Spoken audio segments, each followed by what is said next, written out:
Rénover, étendre ou encore surélever, ce sont les nouvelles solutions qui s'ouvrent à la ville durable pour qu'elle puisse se renouveler sans s'éteindre. Comment faire lorsqu'on doit s'attaquer à des monuments historiques? C'est le cas remarquable du chantier de l'Hôtel-Dieu en plein cœur de Lyon. Bon, ben cette façade, vous la connaissez. Pour l'instant, elle est cachée par des protections. C'est 300 mètres linéaires sur le Rhône d'une façade en pierre. À l'époque, on avait imposé à Soufflot de faire une façade monumentale. C'était l'entrée de Lyon à l'est. Et il fallait, comme on le disait à l'époque, impressionner l'étranger. Donc, qu'est-ce qu'on va faire dans ce bâtiment? On va commencer par démolir. C'est pas évident de démolir des choses dans un site classé monument historique. Je peux vous dire qu'il faut des arguments. On a dit qu'il faut absolument rendre ce bâtiment lyonnais. Donc, comment on a fait ça?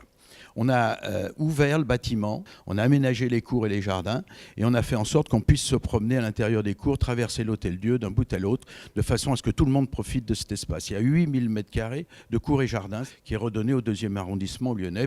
4 chantiers différents seront nécessaires. Ils reprennent le découpage historique des bâtiments pour faire apparaître un complexe mixte d'hôtels, de bureaux et de commerces qui respectent l'authenticité des bâtiments.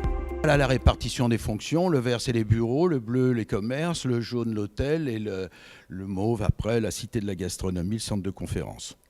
La cité de la gastronomie, voilà, elle va prendre le petit dôme, les 4 rangs, quelques cours, et on va avoir le jardin des senteurs avec les plantes aromatiques et médicinales. Donc, ce sera un parcours pédagogique avant de pénétrer à l'intérieur. On arrivera au cœur de ce petit dôme. Il reste encore un des rares hôtels, des hôtels-dieux en France, qui va être conservé.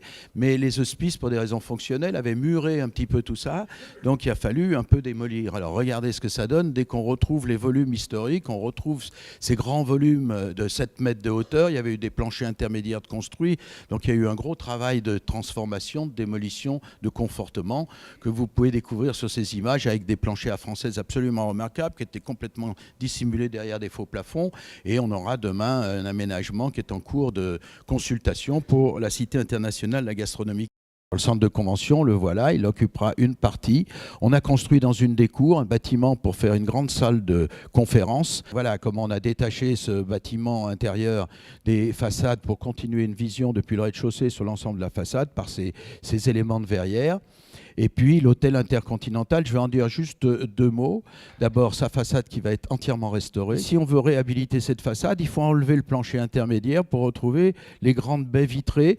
Les hospices avaient construit un plancher intermédiaire puisque les étages étaient très hauts. Et une fois qu'on enlève les cloisons, évidemment, on retrouve ces beaux volumes absolument fantastiques. J'ai cassé un plancher, j'ai rajouté une mezzanine sur la double hauteur et j'ai fait en sorte que la fenêtre soit d'un seul tenant et qu'on ait des grandes chambres en duplex sur 2 niveaux. Ça a été compliqué parce que ça coûtait 5 millions de plus ou 5 millions de moins de rentabilité sur le projet, mais finalement on y est arrivé. Il y a 22 chambres comme ça qui permettent de réhabiliter toute la façade.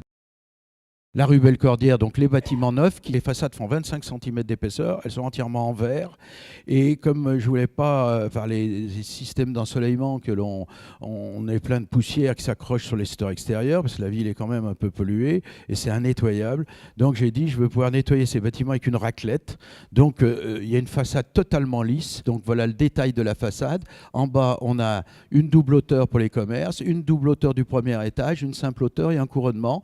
C'était le langage qu'avait utilisé Soufflot sur le quai et qu'on a repris d'une façon contemporaine avec évidemment des valeurs d'opposition. La pierre est transformée en verre, etc., etc.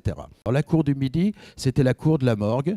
Elle est sur la gauche ici. Alors nous, on avait prévu de couvrir cette cour. On va faire une grande structure et il faudra qu'on la voie de l'extérieur. Malheureusement, économiquement, c'est pas passé. Donc on a quand même réussi à faire cette verrière-là qui ne se voit pas de l'extérieur mais qui est un lieu extrêmement intéressant à l'intérieur. Ça, c'était les images de synthèse. On a creusé pour retrouver un étage de commerce qui permet de rentrer un peu d'argent pour payer la verrière. Et puis, je voulais qu'on continue de voir le dôme Pascalon. Donc, ça marche. On a la lumière qui rentre à l'intérieur. Enfin, je ne regrette pas d'avoir démoli une partie des bâtiments de Pascalon.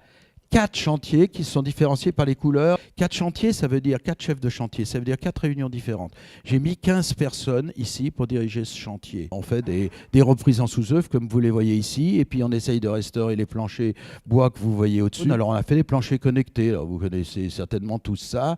Hein, à gauche, ce qu'on a trouvé, à droite, comment on connecte le plancher béton au plancher bois. Ça nous permet de maintenir le plancher bois en aspect en aspect intérieur et d'avoir la résistance, le coupe-feu, etc., sans être obligé de remettre des plaqueaux dessous pour cacher tous ces éléments-là. Puis quand on coule, on découpe le plancher pour mettre les connecteurs, couler les poutres. Donc c'est un travail qui était extrêmement intéressant. Et puis là, on fait le coulage après coup. On casse un certain nombre de choses parce qu'il faut créer des circulations verticales, il faut créer des ascenseurs.